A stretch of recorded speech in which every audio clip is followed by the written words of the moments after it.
Сәлем балалар! Біз музеймен 5 минут бағдарламасын жалғастырамыз.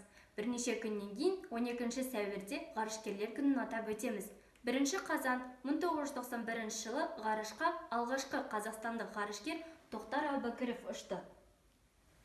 Балалық шағын біздің қаламызда өткізіп, мектепте оқыған.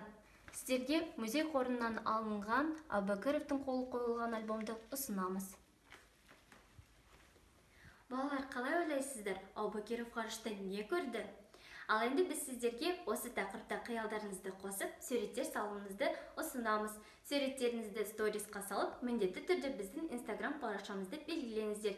Немесе біздің Instagramымыздан дайратқа жіберіңіздер. Белсенді қатысып, суреттеріңізді жіберуге ұмытпаңыздар. Келесі дүйсенбі 13 сәуірде сіздердің суреттеріңізді барлық қала тамашалайды.